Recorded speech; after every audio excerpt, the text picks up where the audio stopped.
Well, I want to start off with a question. Nonprofit leaders face donor crises and program emergencies, all of which feels urgent and meaningful. But how do you know what actually needs immediate attention? Well, we're going to answer that today. My name is Dr. Randy Dirks, and this is Funding Your Future Now podcast. It's designed for nonprofit executives and fundraising leaders in that field to give practical, tactical, useful advice to us as leaders. It's my delight today to have Larry Gates with me, and Larry brings over 30 years of experience working with Fortune 100 companies, startups, mid-market firms, enabling them really to do several things: rethink their markets, sharpen their strategy, and grow with purpose. So, Larry, what a delight. Thank you for taking the time to join us today. And why don't you just take a few minutes and introduce yourself to our audience? Well, thank you, Randy, and I'm happy to be here. And you actually did a really good job with that introduction. Of course, I know you stole some of that from my bio, but you put a little color onto it, which was very nice. I have, as you said, I have worked many years with quite a number of companies, from startups all the way to Fortune 100. You know, as you dial in, this is kind of a little bit of a segue here, but I think as you dial in your career, as you get a little bit older, you start to find the thing that's really that essential thing that you love to do. And the essential thing that I really love to do is to find that nugget inside of a business that helps bring the value back to life and to help leaders recognize that.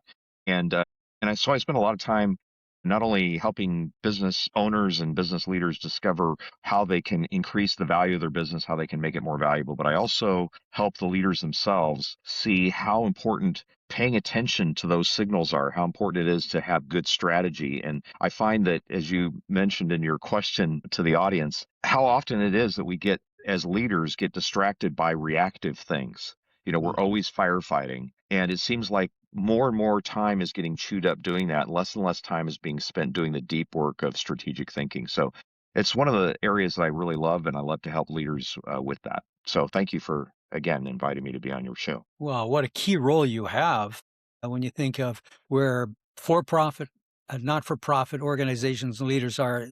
What you offer is going to be so valuable to them. Well, I've got a few questions, and the first one is, you talk about leaders overreacting to single events. Well, you miss funding goals for the quarter, something, a strategy fails, and this happens all the time in nonprofits and in for-profits too, for that matter. Businesses as well. Yeah, Exactly. I'm sure you see that. So one major donor hints that they might reduce giving. All of a sudden, the board is, say, emergency mode. What in the world are we going to do? They're wondering now about the organization's future. And you're at the same time, you're running on thin margins. It's just the reality of what it is. So how do you know if you're being appropriately concerned or just panicking? And maybe a segue to that, what's the line between paying attention and losing perspective? Yeah, it's a great question, because I think one of the things that happens, as we talked about just a minute ago, as I mentioned, and you reaffirmed, the same thing is true in both nonprofits and for-profit businesses, is that you get caught up in the day-to-day things, and everything starts to take on this feeling of urgency. And what ends up happening, obviously, over time is you start to get into this mode of always being in a hyper state of anxiety about the business Mhm. and about and even yourself. You start to question whether you have what it takes to accomplish what you need to accomplish. And what that ends up doing is it causes you to start making decisions faster than you should. And that's why I really work with strategic leaders on I'm calling their strategic capacity, because I think a lot of that's been eroded with all of the need that is impressed upon leaders today to make quick decisions. And Randy, we really affirm the decisive leader that's able to make quick decisions, don't we? Yes, we do. It's kind of one of the hallmarks of, like, I'd rather work for a decisive leader maybe than a deliberate slow leader. The key is to be decisive about the things that make sense to be decisive in, and to have the wisdom to detect when you need to slow down and make a longer decision about a more important matter. And far too often, I think leaders get into the habit of firefighting, and they get in the habit of trying to Yeah. get something put behind them, that they rush through these decisions that ought to be more deliberate. Yeah, I feel that all the time in the kind of work that I do. Is you see the immediate in front of you, and you, like you said, you feel you're pushed. You gotta make that decision, and really, if you were to stop and say, even if it was an extra day, and say, listen, Ladies and gentlemen on the team, we're going to take a day. Here's a few strategic questions we have to think about first before Right. we pull the plug on this whole area. Well, you talked about firefighting, and let's just jump into that a little bit more. So, firefighting, have you said this, blinds leaders to patterns. I love that phrase. And often nonprofit leaders are in, I guess we could say, it a reactive mode. You know, Hmm. there's the deadlines, and it's the same in the for-profit world. Yeah. Donor Correct. crises, program emergencies, and because in the nonprofit world, we use a term, it's mission work, everything feels genuinely urgent and meaningful at And the same important. time. Yeah, And exactly. and important, you just keep adding those adjectives on top. So how do you help these people figure out what actually needs immediate attention versus what just feels urgent? So maybe is there a question or a process that they could ask themselves in that moment of urgency? Yeah, I think part of it is self-regulation, Randy, to be honest, because we end up often as leaders get so used to the idea of not only solving a problem, but if we're really introspective about it, we like to be the problem solver. No, And for so sure. there's something sometimes inside of us that invites these kinds of challenges because it makes us the person that comes in and is actually the hero to solve them. For sure. And it takes a discipline to slow down and ask yourself, what difference does solving this problem today make? And Yeah, what do I sacrifice if I spend my best time right now on this problem? Because it's too easy to ignore the bigger problems in your business or your nonprofit organization because you're handling the smaller stuff. And there's a reason we do it for what I just described is that it makes us feel good. It gives us dopamine hit to get the problem solved, but we're just delaying the bigger thing. And the bigger thing is the stuff that takes time to do. And that's why having the discipline to set aside time, not just on an annual retreat where you take everybody off and they go talk about the organization, the mission, the vision, the direction, and put the strategy together. This needs to be a regular cadence for a leader. And I submit mhm, that a leader really needs to have a regular kind of weekly and even a daily cadence. I journal 3 pages every day, handwritten, and that has been a tremendous way for me to gain perspective on what's going on, and not only in our own businesses. I happen to be involved in three, but also in the clients that I work with.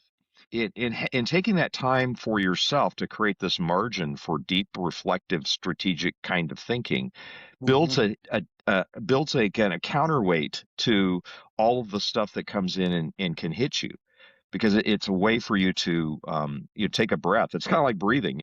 If all Yeah, you're doing is pushing air out, you're going to eventually die. You have to take some oxygen in as well, and right. that doesn't happen in the rush of the heat of reactive firefighting. Yeah. Excellent thoughts. When you were talking, I had this image of the leader of the organization with sort of this hero cape on, Yes, as though they yes, are the solver of all the problems, yes, all the issues. They can yeah, fix things, they can resolve things. And in some ways, it's reflective of how the person sees himself or herself. That yes, image perspective. And I heard it said one time I was listening to a podcast at Business Environment, and the thought was, and this, I don't know, Fortune 500 company, they were saying for every hour, they want their employees to sort of slow down for that last 10 minutes and be reflective. I see the value in the weekly reflective, maybe a quarterly get away for a day. But the idea, even in smaller segments, so we're not correct. going from meeting to meeting and task to task, but we just stop and Yes. say, okay, what was it that I'm processing, and ask myself some questions about it and maybe even bounce it off somebody else. I just see that being so valuable and useful. Any thoughts on sort of those little micro I reflective agree with you, times? and yeah, I agree with you entirely. To me, self-regulation is critical for the kind of perspective that you need to do good strategic thinking.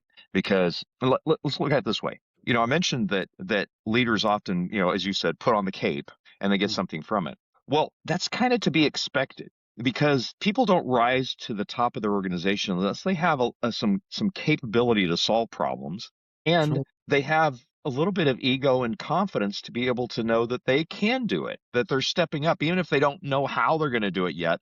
They're willing Sure. to take the risk on to make it happen. And so Okay. it's very rewarding, especially if you don't know how to solve a problem yet. It's very rewarding to enter in and actually make the solution happen and wow yourself and wow the people around you. But it can Yeah. also be very addictive in the sense that you start then looking for everything that you can solve and you spend your time on lesser problems. The fact is we should see all of that as training ground to solve tougher problems, not to Oh, solve every problem. yeah. That was insightful, very, very helpful there. So building on this, we're, in the nonprofit world, I've been in there for 27 years, and ideally people live with a higher level of passion or passion level Yeah. rises up Yep. for the cause, for the mission, for the Right. social good, whatever that may be. Yeah.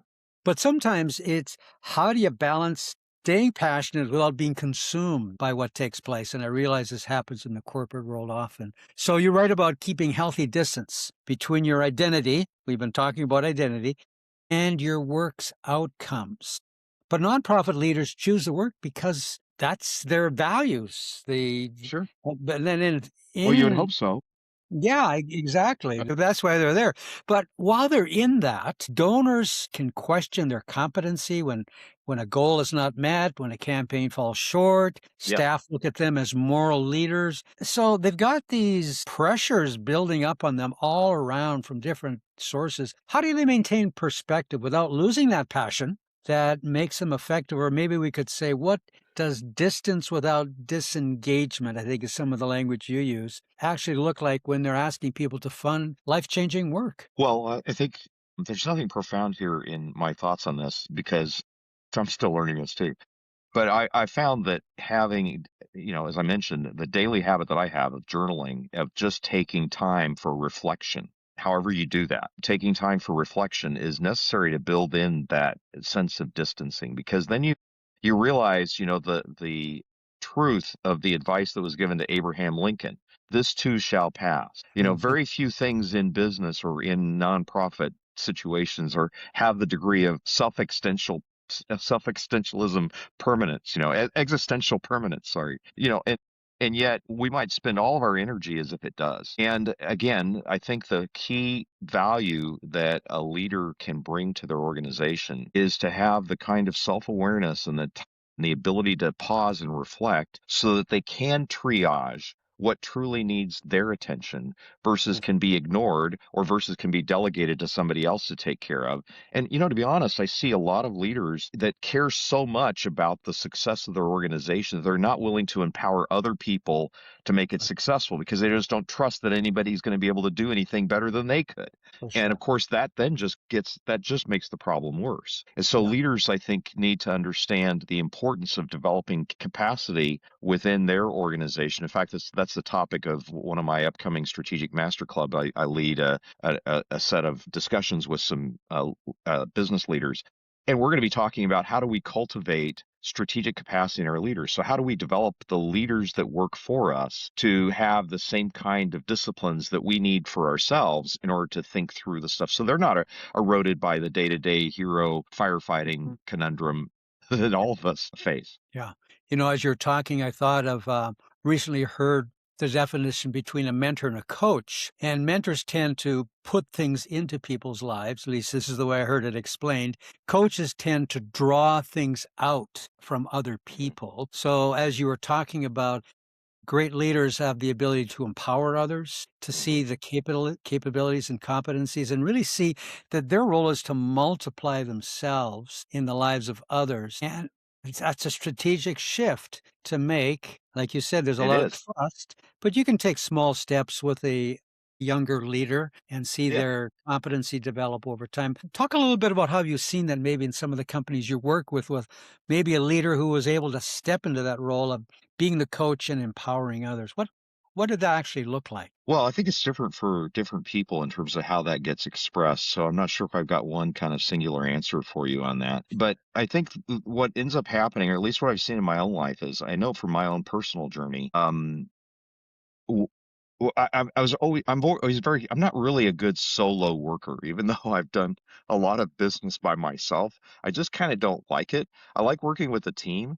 And what I found is when teams in my early years, in my early career years, the team was there more, at least from my perspective, I wanted people to rally around me. I wanted Yeah, them to like see me as the leader, give me you know, what I needed to be successful, right? And sure. in my later years, I've discovered it's the shift needs to be wanting to rally around them. How do I make them be a better leader and a better the example of the coaching thing? I think you can actually do a little bit of both. You can both Yeah. put something in and draw something out. But I think that a good leader is looking at how they inspire their team to Mm, not rally around them, but how they can rally around their team and make their team even more successful. And again, it can only a leader can only do that if they start to see the things that are most important to work on sure. and stop getting tied up in all the day-to-day firefighting that they have in their business. Yeah.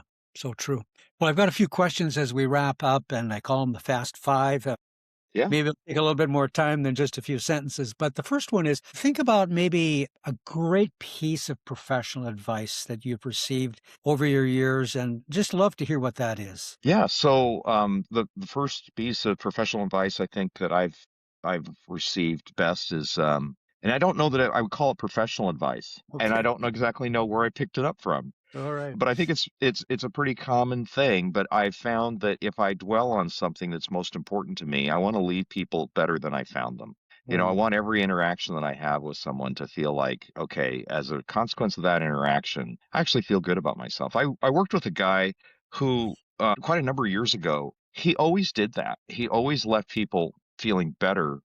I mean, at least he did it with me. I mean, every time I was with him, I always felt like, that was enjoyable. I can't wait to hang with that guy again because yeah. just the way he expressed interest in what I was doing and found ways to speak into that and to encourage me Yeah. along the way, I always felt like I came away a better person. I thought that's the kind of person that I want to be too. So good. Love it. Another question. What's a daily habit you cannot live without? We talked about that a little bit, journaling, of course, and Yeah. and then I start every day with some morning devotions and reading through the Word, and that just centers me, and it is that breathing in, it's that Mm, taking in the oxygen that you need in order to fulfill your day. So I start my mornings off with devotions, and then I spend my evenings usually journaling at the end of the day to process what's just gone on, so I can set my mind at ease when I go to rest and start back up the next day. yeah. Writing has a way of doing it, doesn't it, to process Yes. things, and you Yep. likely see things in a different perspective than what you felt them during the day, Hmm. and Hmm. that does wonders for a good rest at night. I Hmm. totally understand that. Well, if you were to give some advice to your 20-year-old self, so go back in time, that 20-year-old young, ambitious man, what advice would you give now, knowing what you know now, to that younger man? Yeah, a great question, Randy. It's a question actually I asked a men's group that I spoke at on Tuesday night. That question, I answered mine this way: You'll become your worst enemy if you don't let God fully love you. And to me, that's kind of a key thing. Now, no matter what you believe about God, I think the Yeah. fact of the matter is if you don't let love in, you're going Mm, to destroy yourself through negative thinking, and that's something I've had a lot to deal with a lot in my life is just a lot of trash talking, self-inflicted wounding, and it's just consequence of not being able to see how to receive love. And so that's a key thing that I would tell my younger self is don't become the worst version of yourself. I love how that's phrased. It sort of catches your imagination when you hear it that way. Well, I'd like you to think about, we'll call it a failure. I'm not talking about an epic failure. You choose whatever you want. But as you went through that experience, it actually set you up for success. If you could share that with us. Well, I think it would be tied to what I talked about before. I think in my early years, again, I wanted people to rally around me. And I think that then became pretty evident to people that they were there to make me successful, not me there to make them successful. And I think it just kind of created this, it wasn't helpful to me. I don't think it was helpful to the team. It just wasn't like, it was almost, you could almost get irritated because there might be some passive aggressive things going on just Yeah. because they don't want to work for a leader that's so self-absorbed. And I think the key for me is that transition. into, deciding I want to build a team. I don't want to just have a team there to prop me up. Great life lesson. Last question. What's your favorite place on the earth or maybe in your own sphere of life where you like to just recalibrate, discharge, and regroup? Where's that spot? Well, I think we're discovering that. My wife and I every year take during the winter because she needs to escape the Minnesota winters, and this is kind of necessary for our marriage therapy to let her do that. Yeah. So we head out for 4 to 6 weeks every winter, and what we found is there isn't a place in the U.S. that's warm enough for her. So we end up Okay. going points south into the Caribbean, and we've been to a bunch of different places. And I think I know, what where that would be is probably going to involve a seashore somewhere, and it Okay. doesn't need to, I don't necessarily have a specific place, and I'm not a water guy. I don't Okay. need to go in the water. I just Sure. love to hear the sounds of the waves, and we love walking and talking on the beach, and that's just delightful for us. And it's very reminiscent of and refreshing. Yeah. So good. Well, Larry, what a delight just to interact with you, get your Sure, perspective on things that you've seen in life and things that you're doing for yourself. As we've obviously been hearing, the idea of reflective thinking, great questions, developing a team, building into their lives, journaling, all really insightful comments for any leader, regardless of where they are. But as hmm we think of the nonprofit world and how do we take away practical, useful advice? So thank you again. And just love sure. for you to take a moment to share with our audience how they could connect with you and the kind of work that you provide to others. Yeah.